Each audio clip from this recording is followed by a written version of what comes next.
சொன்ன மாதிரி பொறுமையை கடைபிடிக்க வேண்டும். அவன் எண்ணங்களாலே அவன் மாட்டிக்கொள்வான் அப்படின்னு அம்மா சொல்றாங்க. எந்த விஞ்ஞானத்தாலும் மழையை பெய்ய வைக்க முடியாது, மழையை நிறுத்தவும் முடியாது.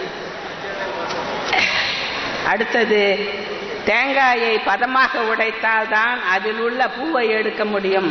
சூர தேங்காயை உடைத்தால் எடுக்க முடியாது. எந்த காரியத்தையும் பதமாக நிதானமாக செய்தால்தான் பலனை அடைய முடியும். இந்த சில தேங்காய்களில், முற்றிய தேங்காய்களில் உள்ள பூ இருக்கும். அந்த பூவை பதமாக உடைச்சி எடுத்தால் அந்த பூவை எடுத்து சாப்பிட்டா ரொம்ப இனிப்பாக இருக்கும். அதே தேங்காயை சூர தேங்காயாட்டம் உடைக்கும் போது சிதறி தான் போகும், அந்த பூ பயன்படாது. அதுபோல ஒரு காரியத்தை செய்யும்போது நிதானமாக யோசித்து செய்தால் வெற்றி பெறலாம், இல்லை என்றால் பலன் கிடைக்காது. அடுத்தது, இது தாயும் பிள்ளைகளாக மாறலாம், பிள்ளைகளும் தாயாக மாறலாம்.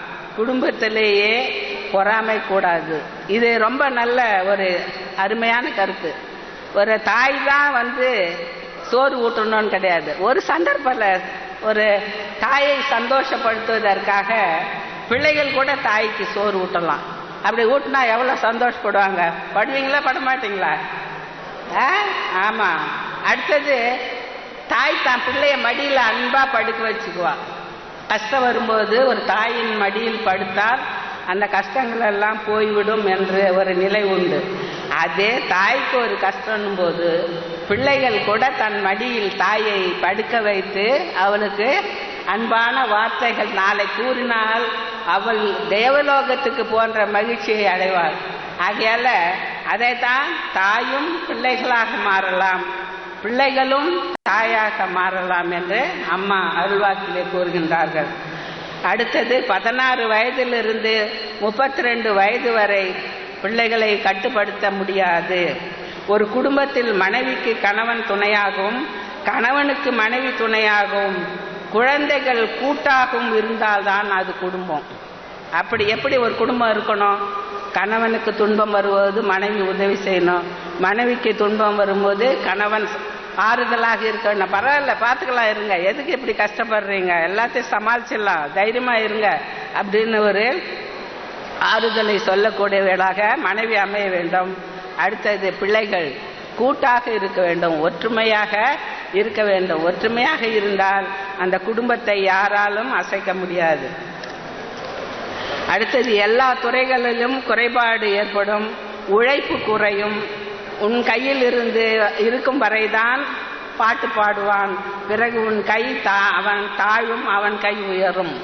அதாவது உழைப்பு இருக்கணும் உன் கையில், அதாவது முன்னெச்சரிக்கையாக இருக்க வேண்டும். இப்போ இந்த சமீபத்தில் ஏற்பட்ட ஒரு வெள்ள சேதத்துக்கு முன்னெச்சரிக்கை இல்லாமல் இருந்தது ஒரு தனிப்பட்ட மனிதனாகட்டும் அல்லது அரசாங்கமாகட்டும் அல்லது சட்டமாகட்டும், முன்னெச்சரிக்கை நடவடிக்கை இல்லாததுனால்தான் இவ்வளோ பெரிய சேதம் ஏற்பட்டது.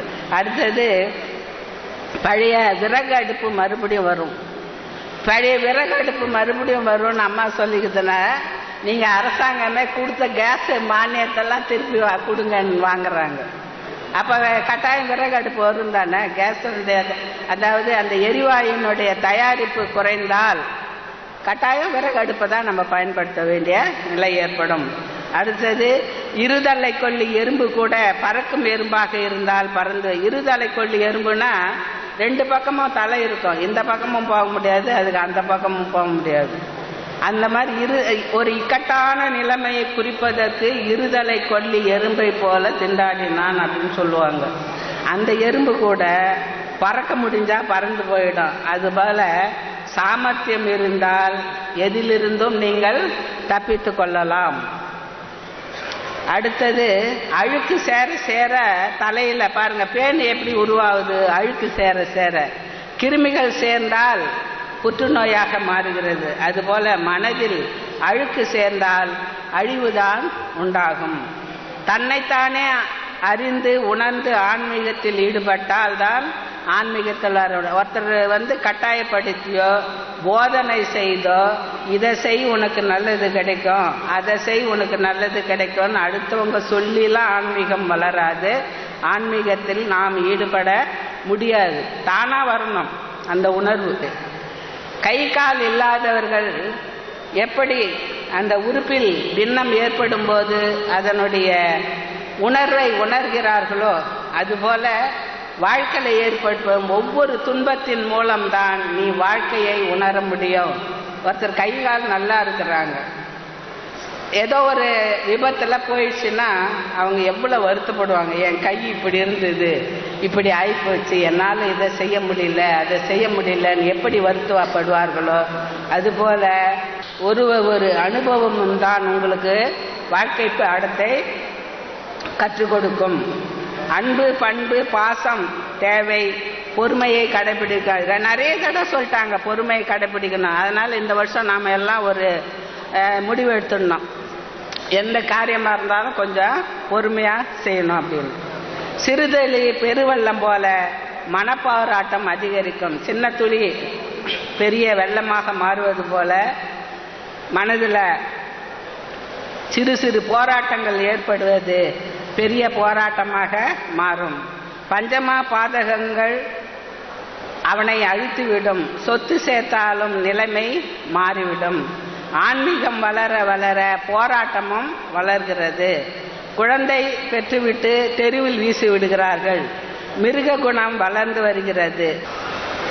கன்று தோலை வைத்து பசுவை ஏமாற்றுவது போல பொய் பித்தலாட்டம் செய்து முகபாவனைகளால் பிறரை ஏமாற்றக்கூடாது.